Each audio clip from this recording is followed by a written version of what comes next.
love that opening. I just absolutely love the bugle, the whole heartbeat, bang, bang, bang. We are here. It is Monday morning, June 6th. Thank you, gentlemen, for joining me. Mark Nudelberg is at the Miami airport picking up the Prince. Went to the bullpen, back in the co-host seat today. Good to be back. Love having you around, dude. It's always great to have you in that seat, especially today. We're going to be talking Top Gun, and I know how close, Top Gun is to you. Broke 500 million this weekend. Yeah, I think they are absolutely soaring past projections, records. So good for them. For those who don't know, I'm close to the family, so it's good for them. Super excited, and I haven't heard one person say a bad word about the movie. Whoa! To the contrary, I haven't heard one person say it isn't fantastic. Other than 10 out of 10, I haven't heard anybody say anything less. So super cool. I've heard people say it's better than the original, but without the original, you don't get the story for the new one. Right. So. I'm not one of those people. I don't buy into that. But it's interesting. It's interesting that people feel that way. It's been so long, so people don't. Right. And I think the other movie was made in the 80s, and this movie was made in 2022. So, or whatever, 2019. So there are obviously technological advances that have happened. What is 4D? So 4D, if I'm correct, is the seats move. It's like interactive. It's almost like isn't 4D like? Where can I see that? I'm going. Isn't that like the Shrek ride at like Universal that like moves? I think Mark saw it in 4D. Oh, I'm definitely going to see that. I think the chairs go like they move with the movie. Count me in. So not only did that spark just a whole bunch of thought, and we're going to talk about it today. Jocko Willing, a Navy SEAL, has the real Top Gun in a podcast. Dave Burke, who, if you're not following him, these are superhumans that are talking the right language, delivering the right stuff, extreme ownership, all that stuff. So we're going to talk about that.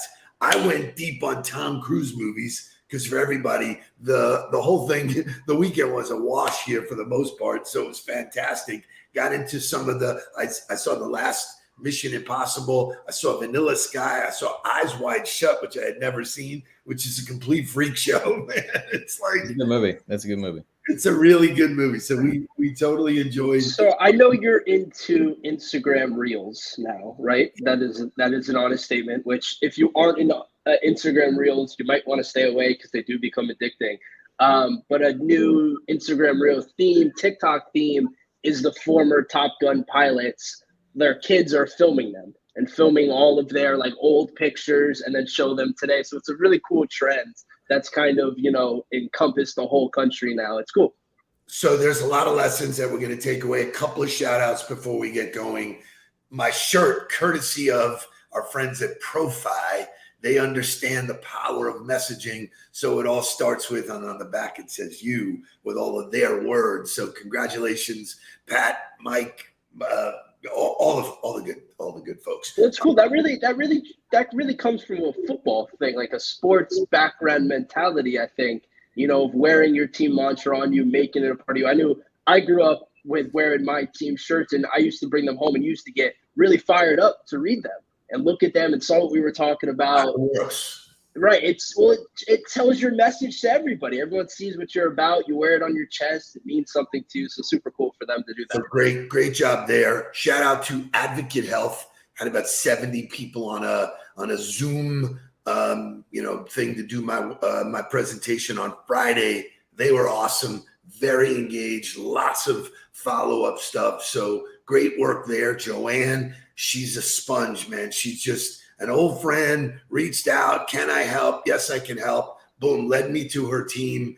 And now she's just drinking from the hose, man. She's like, what books can I read? What can I do? And last shout out is to Lainey Jones, who we will be getting together with her and Arlene to do our part to cure this called cancer. So let's wake up. Let's get into some great content today with Jocko, with Dave Burke, and the Nudelberg Daily Huddle.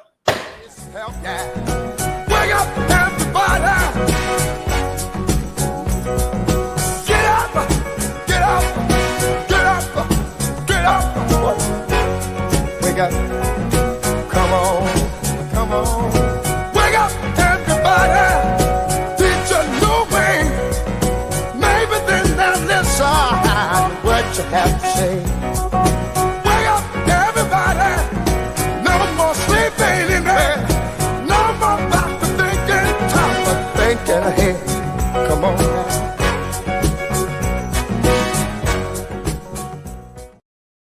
So before we move on, I just want to say, I kind of slipped through. Clint Eastwood turned 92.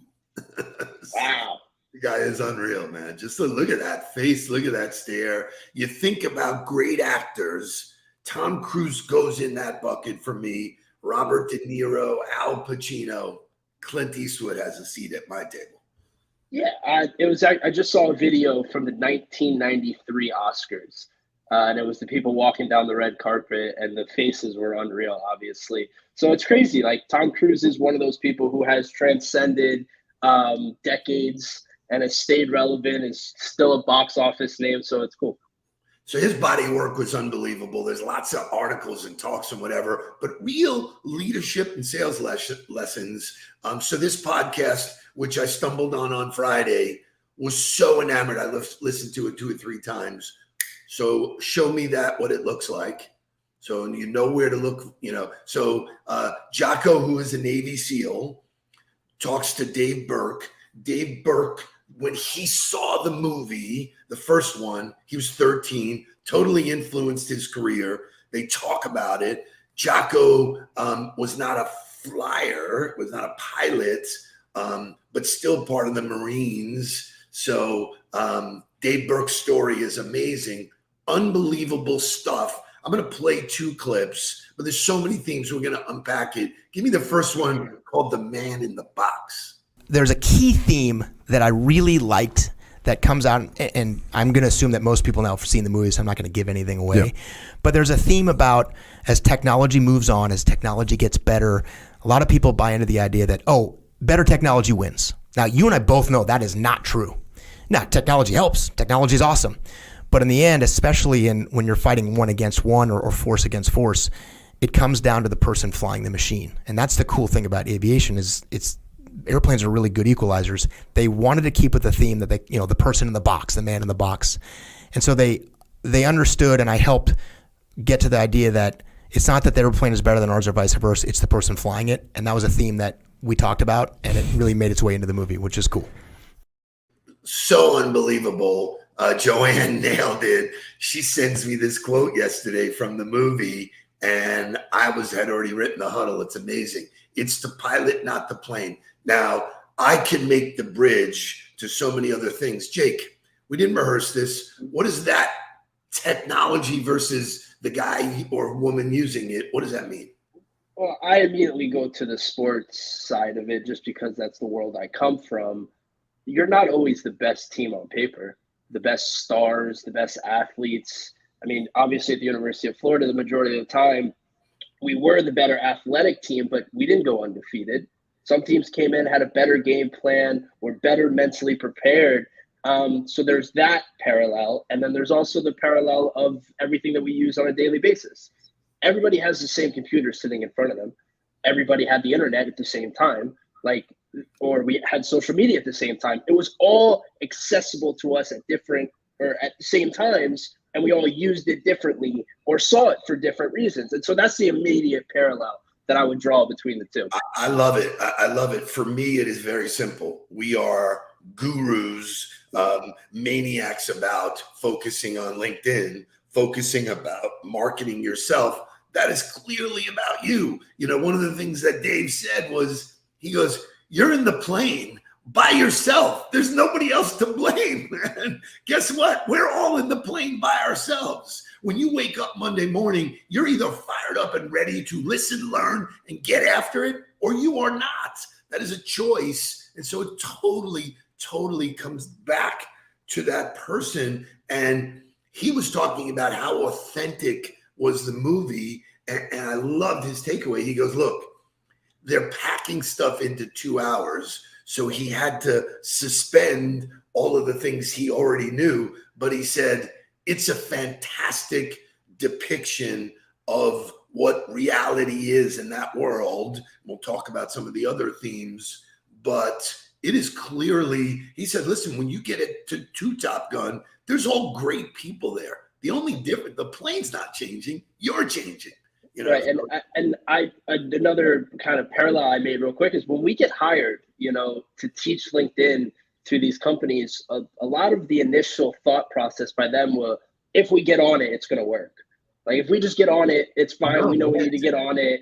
And not that I'm calling us the Top Gun school of LinkedIn, but when people go to Top Gun, or when the best pilots go to Top Gun, they're there to learn.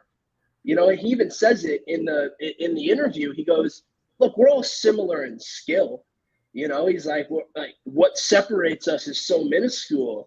And so it's interesting to see like the best of the best go to this school to get better, to continuously learn, and to look for better ways to better operate their plane, to better be, you know, suited to succeed. So a couple other themes that I thought were worthwhile. Number one is they talk about detachment.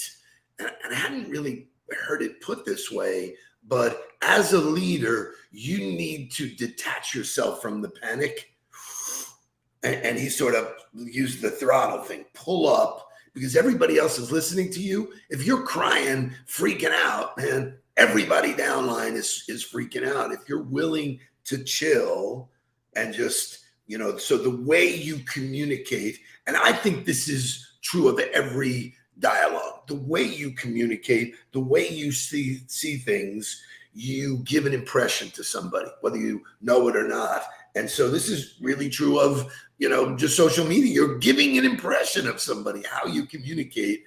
Is the world ending or is the world opportunistic? So detachment was a beauty. Yeah. So it's interesting. Everybody really, and I'm going off the fact that most people have seen the movie, not that this ruins it in any way, but they're all looking to be the team leader. You know, and I think that's the big kind of underwriting of the story is who's going to be the team leader. Is it going to be Goose's son? Is it going to be the hotshot guy? And it ends up being Tom Cruise. You know, obvious. I'm sorry if I'm ruining it for anybody, but he is the most prepared to handle the situation, to be calm in the cockpit.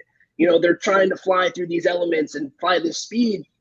And you have these other team members screaming at you, hey, we got to do this. We got to do this. And if you crumble as the team leader, the entire team is dead. And it's interesting because in that movie or in Top Gun, like you have to answer to their families. Like, don't tell that to me. Don't tell that to the instructor. Like, that's their family. That's their husband. That's their brother flying in that plane. So it's unreal to hear them talk about it because they really are dealing with life and death and how to be. It's so mind blowing. It's if it doesn't get you going, there's something wrong with you. Like that's why we all have come around the movie. I love your passion and you're spot on. Jocko writes a book called Extreme Ownership, and he talks about. He goes to Dave. They're having fun with each other about, you know, like, oh, and there's another bragging moment of you're the top. You know, you're the best. I'm the best pilot. He goes, if I don't think so, then who does? I'm prepared to do that. So extreme ownership, detachment, man in the box. This is one of my favorites. He talked about the guy who is the instructor who is significantly better than the people that he's training. Now, he's not much older or whatever, but because he's in a position where he's training all the time, he's better because he gets more reps. Talk to me about reps. Reps are the most important way. It's the only way to learn, you know, and so that's why they go up in the planes in Top Gun. But you talk about the leader and the fact that he has the most reps. And I go back to the fact that they want him in the hole with them. You know, he is their peer. He is leading them, but they want him there with them. And as a leader, you should want to be in the hole with your people. You should want to be in the sky. You should want to be in the fight. And if your people don't feel the same way about you being there, then there's a serious disconnect.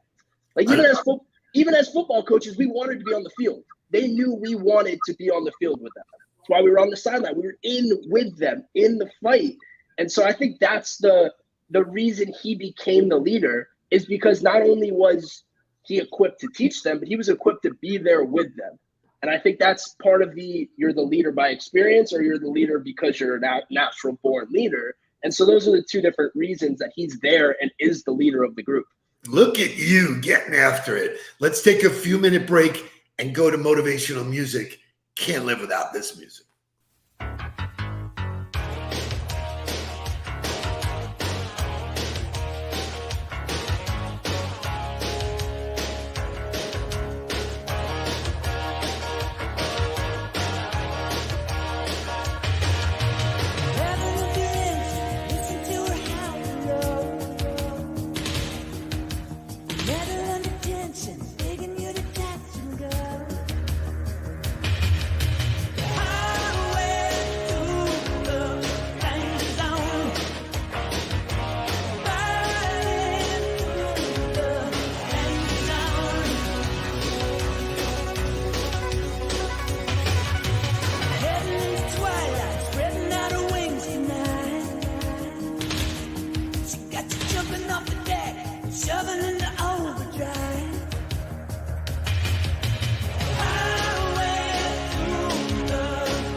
So it's first of all, that song, if that doesn't shake the cobwebs out, nothing will.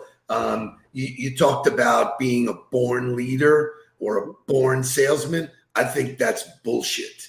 I think all of these are skills that you need to learn, you need to practice. To my point, and this probably be the last thing we get to do today, and maybe tomorrow with Mark, I'll do the Navy SEALs can teach you how to have an unbreakable mindset, because the mindset of Navy SEALs is so crazy. Give me immediate action. Bird strike. That's a thing? That is a thing. That's a thing, and you have procedures that you're going to roll through. 100%. It's not common for a bird strike to snuff out a motor like that, but it has absolutely happened. It's very uncommon. Bird strikes are not that uncommon. For a bird strike to get you to crash an airplane, very rare, but not unheard of. Mm-hmm. And she's going through, it was a female pilot though. Mm-hmm. So there's procedures, you're just going to follow these procedures. Yeah, and they were actually pretty close on that too. They weren't super far off the mark. There's a couple things that a pilot go, oh, that's not right. But generically speaking, they had it right. And that's what you have to do. You can't freak out. Oh my gosh. You just got to, here's the procedures. Cut this engine, restart this thing, turn off this fuel thing. Boom. You just go through the procedures. Are those memorized? They call it immediate action. I bet you I still know the engine fire immediate action. I could probably do it right now.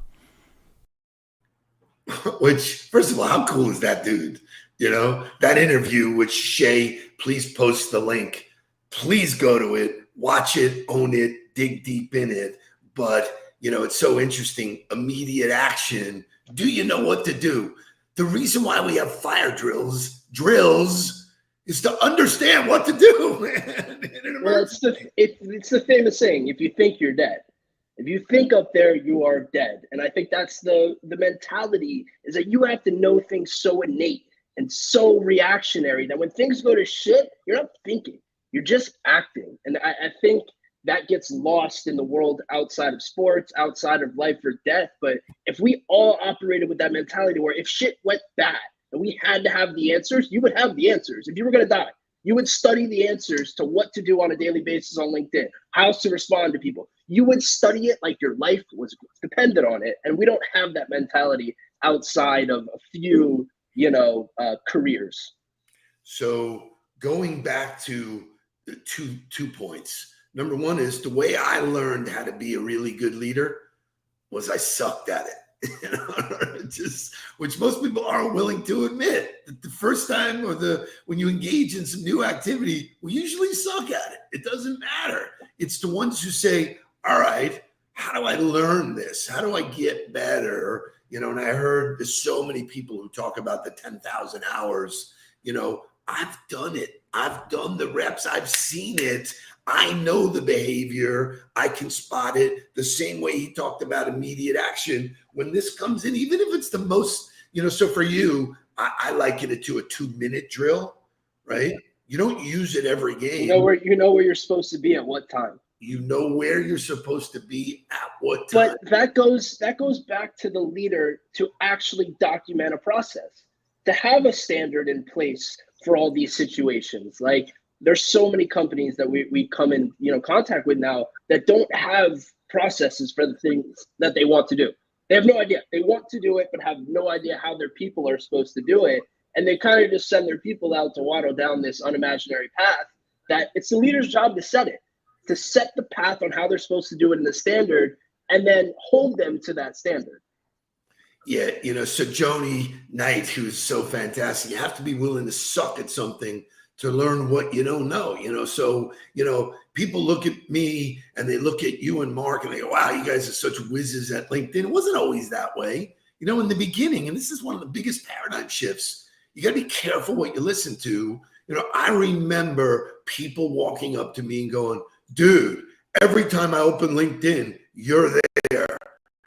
Now, I could have listened to that and defended and like, well, okay, I'll stop. But I thought about it and I said to the guy, I go, wait a minute, you saw a post, right?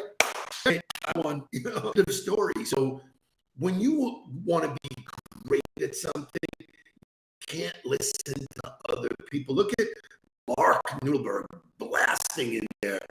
You know, so communication, all of that kind of stuff talks about, you know, we have set a standard as a Nudelberg family.